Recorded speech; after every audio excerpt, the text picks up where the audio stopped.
Right, Chelsea 2, Copenhagen 1. We go over to Denmark and we get the job done in the first leg of this two-legged fixture in the round of 16 Europa or UEFA Conference League tie. And I couldn't be happier with how the game ended up after somewhat of a, let's be honest, a bore fest in that first half. But first off, let's start off with the team sheet, because on screen now you can see the team that Enzo Maresca fielded. However, this isn't really how it plays out in the game, you know. Robert Sanchez, the second choice goalkeeper, coming back in place of Jorgensen. I don't think that was too much of a surprise for me. I expected that to happen. I think that the rotation is something that we will see in the Conference League and we would have seen in the cup competitions had we still been in there. Now, obviously, the back line, if we look at it and we start at left back, right, it will read for Malo Gusto at left back, Badiashile, Tosin Adarabioyo and Trevor Chalobah as a right back, but that's not really how it played out, is it? We all know that it was really a back three with Benoit Badiashile obviously being the left-sided one, Tosin Adarabioyo in the middle and Trevor Chalobah being the right-sided centre-back in that back three. Now, Reece James in midfield with Caicedo. We will speak about Reece James' involvement, how Reece James did, but you can probably tell by the smile on my face that I'm very, very happy with it. And obviously the front line read out as Tyrick George on the right wing, Cole Palmer through the middle, and Kiernan Dewsbury-Hall on the left wing. However, again, this is where I'm going to come back to it. The left winger was not Kiernan Dewsbury-Hall in this game. The left winger early on was Malo Gusto, and then once he was replaced through injury, which we'll speak about, then became Cucurella. At no time was Kiernan Dewsbury-Hall the left winger. There was a point in the game where he became the right winger, if anything, but he was more of a inverted 10 like we used to see from Enzo Maresca's Leicester side. But we'll also speak about Kiernan Dewsbury-Hall and Cole Palmer's involvements in those more central roles, and Shin Miyuka making his full first team debut. He got 45 minutes. Let's speak about the game itself. Now, 25 minutes in, a bit of a blessing in disguise in terms of how the match played out and what happened in the game, but at the same time, not something that we want to see, especially with the injury crisis that we've had and with the lack of recognised sort of left backs, left wingers, left-sided players at the moment. Obviously, we have got Jadon Sancho who plays over there, but he can sometimes go over on the right-hand side when we're missing Noni Madueke at this moment in time. Mykhailo Mudryk is still suspended until we get some sort of news on the B sample. If Cucurella was to pick up an injury, God forbid, touch wood he doesn't, then we're very, very thin in that sort of left-sided role, in the left-back role, because Malo Gusto can play there and he plays well there, but he wasn't having a great game. He came off injured 25 minutes in with Cucurella, who I'm sure Enzo Maresca would have wanted to have rested as much as possible, maybe only given half an hour or so to ahead of the Leicester game on the weekend. But when Cucurella did come on, I think we levelled up. We definitely levelled up in terms of our tenacity and winning balls and things like that. But let's just have it real, right? We'll just have it outright.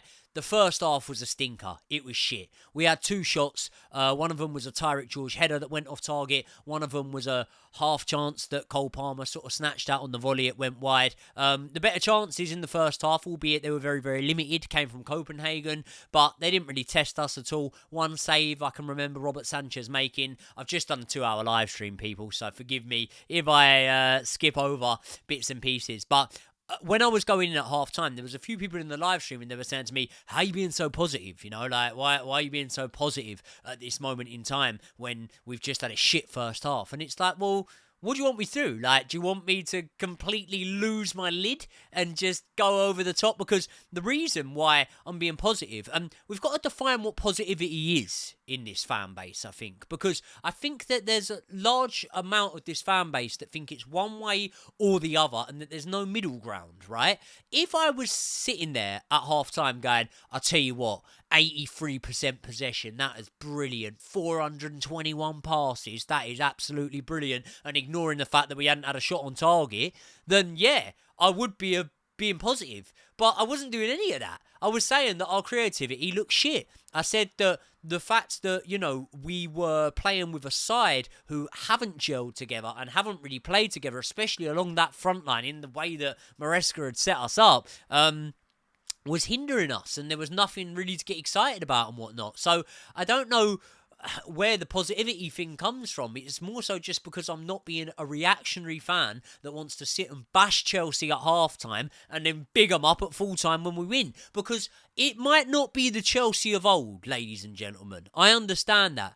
But I'm always still confident that Chelsea pull off the result, you know. I'm always still confident that Chelsea win. Like, when we went 2 goals down to Spurs, I was still confident we were going to win that game. And we did go and win that game. And I was still confident at half-time we were going to win this game because we have too much quality for Copenhagen, in my opinion. Although, they did make it rough for us in the end. Now, what I loved was the half-time substitutes. Because Enzo Maresca had already been forced into making a substitute. And earlier on this season, even when things were going well, I was looking at Enzo Maresca and going, you're a little bit Pochettino-esque in terms of you're waiting until 70 minutes minimum to make your substitutes. And when you've got the amount of quality, especially earlier on in the season before players like João Felix and others left on loan, when you've got the amount of quality you've got on the bench, why are you not making these substitutes earlier on? And I believe that it has sort of come in turn with the dip in form, which I'm hoping that we're now getting over. You know, if we, for example, win against Leicester, and then, you know, get the job done against Copenhagen, which really we don't. We only need a draw at Stamford Bridge now. And we'll speak about the repercussions of getting that win. But if we do that, then we go into the Arsenal game on a good run of form. A good run of form that, you know, could see us go into that game in the top 4 even. So, yeah, really, really happy about that. But most of all, what I was happy about was the substitutes that Enzo Maresca made at half-time, and the fact that he didn't only make 1 or 2, he made 3 substitutes at half-time. Enzo Fernandez on for Caicedo. Caicedo's a brilliant player. He struggled a little bit today in the midfield, but I understand that we're going to need him in the Leicester game big time. We need him in every game. We need his legs as fresh as possible, so had no problem with Enzo Fernandez coming on for Caicedo. I actually thought that Reece James might have been bought off, although I'm not going to say I've been massively impressed by him in the first half, but he hadn't done anything wrong. Hadn't put a foot wrong, but not massively impressed in that half of football. So I thought it may be Reece coming off, but smart move to bring Enzo on and Caicedo off. Nkunku on for Shin Mayuka. Obviously, Shin Mayuka making his first appearance. Now, had he have stayed on in that second half, maybe the game wouldn't have turned and we wouldn't have become more attacking and more potent and more creative had he have stayed on. But I do kind of feel for him in a way because we did become more creative. That could be down to the likes of Enzo Fernandez being partnered with Reece James rather than Caicedo. It could be down to, Cucurella being on the pitch instead of Malo Gusto and whatnot and winning us more opportunities. But we got to give credit where credit's due. Nkunku played a big part too in coming on, and we'll speak about his contributions. But Shin Mayuka, I think he would have got more opportunities. Sorry guys, I've got a cold, so I'm wiping my nose. I think he would have got more opportunities had he have stayed on in that second half, but you can't really fault it because Nkunku was good once he came on. Now, it pays off instantly, and I mean within minutes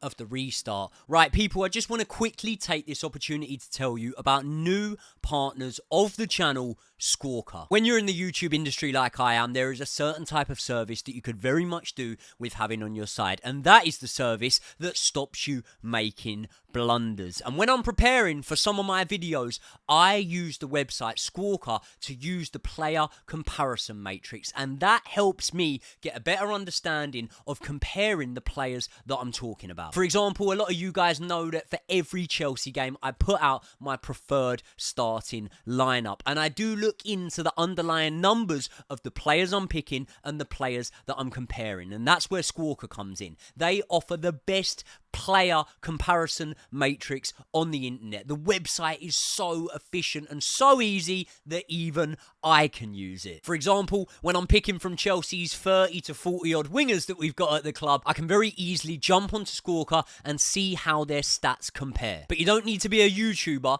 to need to use Squawka. You could use it for your bets when you're betting on first goal scorer and things like that. It could give you a better indication. Or you could just use it to look like a genius down the pub, and we all like to do that, don't we? So thank you very much to Squawka for not only helping me prepare for my videos, but also partnering up with the channel. So help support me by supporting the guys that support the channel in Squawka. They are linked in the description for this video. Let's get back into it. We score a goal through Reece James, which, let's be honest, is a fucking beauty of a goal from Reece James. Cucurella with the assist, a man who has been getting in there and getting the dirty work done, and that is what I love from Cucurella. He almost took over as the left winger that Malo Gusto was in that first half, right? But with Cucurella, he's so good at pressing the defence and forcing them into mistakes. Now, in this moment, actually, Nkunku was doing some good work in forcing pressure upon the defence, but he's not the man to make the challenge. It's Cucurella who makes the tackle. He puts the ball back. Now, I think from memory, it was maybe Tyreek George out of position somewhat that leaves it. But Reece says leave it. He's 25, 30 yards out and he pings it along the ground straight in to the goal hole. Absolutely love Reece James. What a legend. My captain. My God, Reece James is the daddy. And I'll tell you what, he didn't put a foot wrong today. And he showed that in that midfield role, you know, he can really, really bring us something that I think we've maybe, I don't want to say he's a like for like with Lavia because he's not, but maybe something that can really, really help us. And then we know that if needed, he can move back over to right back. He can be a right-sided centre-back. And I think that it's putting less wear and tear on his body, Reece James, in being able to play in that midfield role, because I don't think he's expected to do the bombing up and down the wing like he did used to do back in the day. So I think it's really, really good for him. And yeah, obviously, 20 minutes later, we had the ball in the back of the net once again. This time,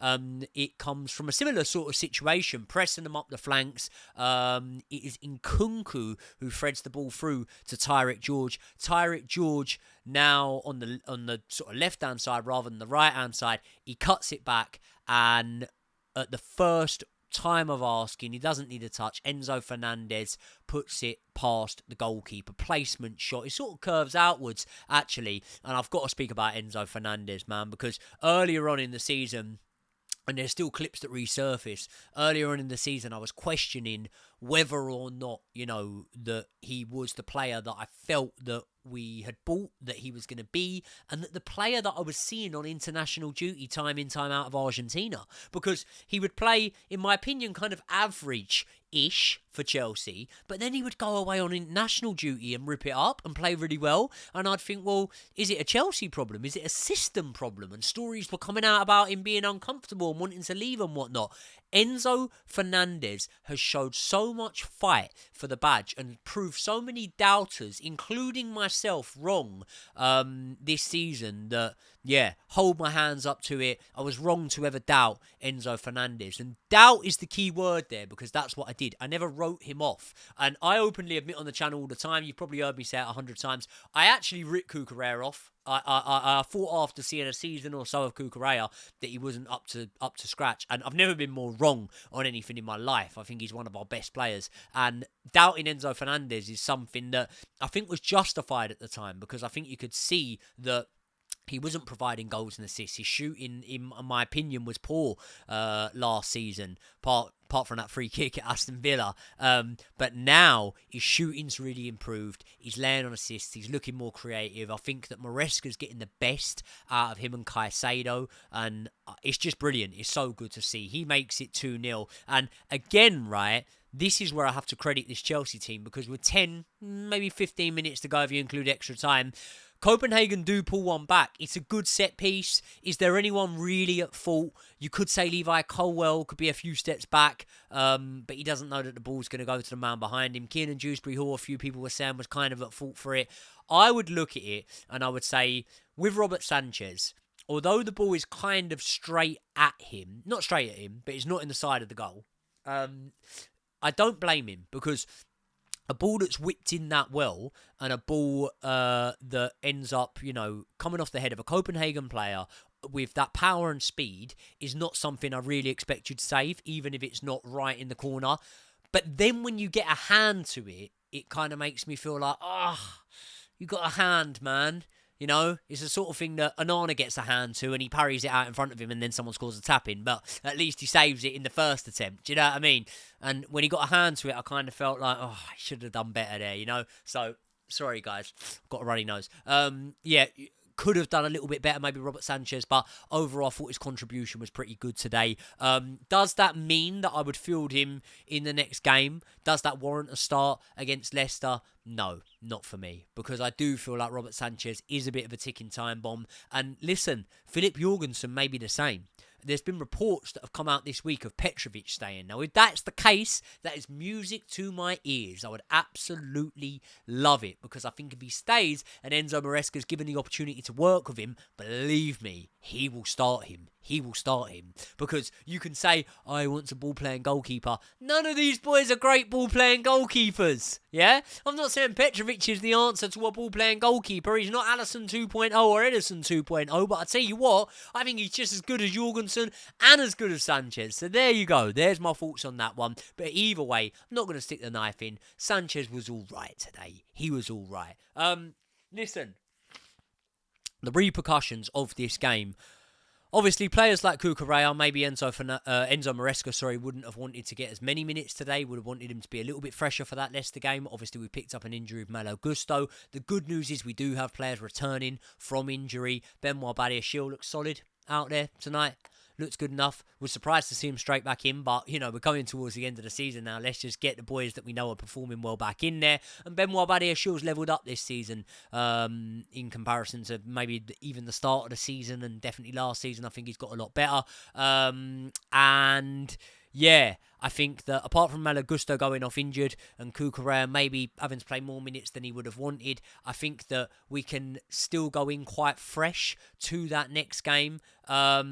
Let's speak about some of the players that were a little bit underwhelming. Kiernan Dewsbury-Hall, just underwhelming as always. I just don't think he's Chelsea quality. I just don't. And it might be a system thing again, because I do believe that he's probably Premier League quality. I believe that if he had a sign for Spurs, if he had a sign for, a Fulham maybe, a Crystal Palace, I think he would have been all right, or stayed at Leicester perhaps. But yeah, not Chelsea quality in my opinion. Again, it's one of those ones. I hope to be proved wrong.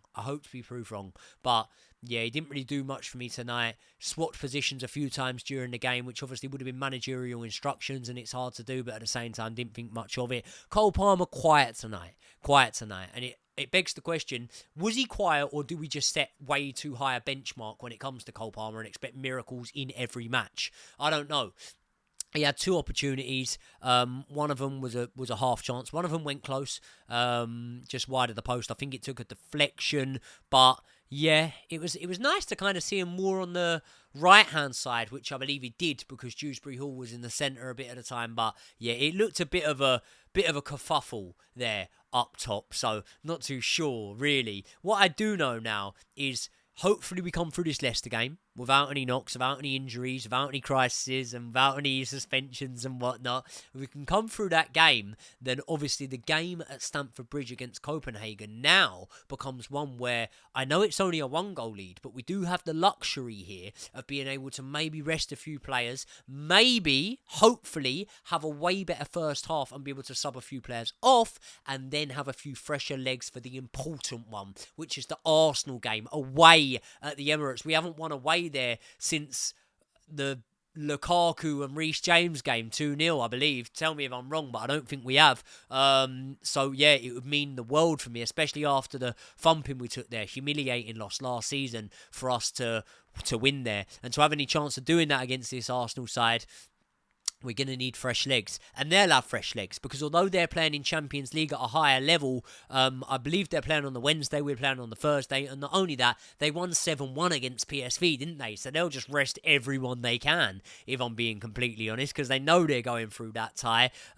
Let's finish off, before I give a man of the match, let's speak about Enzo Maresca, because I think that when a team come out and immediately start as well in the second half as we did tonight, off the back of substitutes being made at half-time, I think that's a clear indication that the manager has got something right and he's given a good half-time team talk. We've been better in that second half, so I think you have to give credit to Enzo Maresca tonight. People were saying on my live stream, Enzo out, right? And it's like, what? Because the first half's been boring. Well, I'm not being funny. Copenhagen haven't come to attack us. They've come to catch one on the counter-attack. They've got 11 men behind the ball, and you know, I understand that Enzo Maresca has obviously gone with a front line, especially when you think of Shin Mayuka making his debut and Keenan Dewsbury Hall in there who shouldn't be playing. He's gone with a front line that aren't adapted and used to playing with each other. But at the same time as that, I have to look at it and go, well, he made the adjustments at half-time. We were way better in the second half, and we showed character in the last 15 minutes after conceding that goal to hold on and to make sure that not only did we not come close to conceding again, we had no nervy moments, did we really? And that shows character, to be able to do that. Say what you want about the level of opposition, I'm happy. I'm happy enough with it. So yeah, a good night all round, in my opinion, for Chelsea Football Club tonight. Man of the match. Now, there's three players that come to mind. Cucurella changed the game for me, and I think he deserves immense credit for that. Enzo Fernandez also changed the game and was great. And to get on the score sheet, again, Enzo's goals and assist stats this season, they must be better already than last season. I think he's been really, really good. So happy with him. But Reece James is my man of the match in this one tonight. I think this sort of hybrid 6 role is working really, really well for Reece James at this moment in time. Maybe against higher level opposition, then it might become more difficult, but we can only go with what we've seen tonight. And tonight I saw a real solid performance, a really good performance from Reece James, and that's twice now that he's scored a couple of bangers from outside the box since coming back from injury. So long may it continue. If Reece James can stay fit and available, and if we can manage him in the right way and have the luxury of being able to do that with players coming back from injury, then I don't see any way that Reece James doesn't get back to where he was before the injury nightmares, and that is world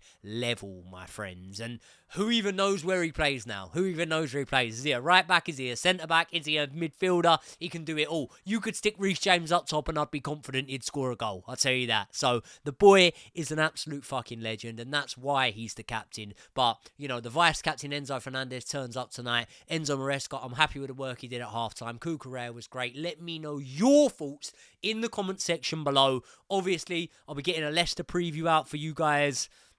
Probably record that and get it out tomorrow, you know. I'll try and get it up as soon as I possibly can. And I will be doing another live stream, for a watch-along live stream for the Leicester match. So make sure you hit the bell so that you're notified. Like the video, subscribe to the channel if you're not already. I will see you all in the next one.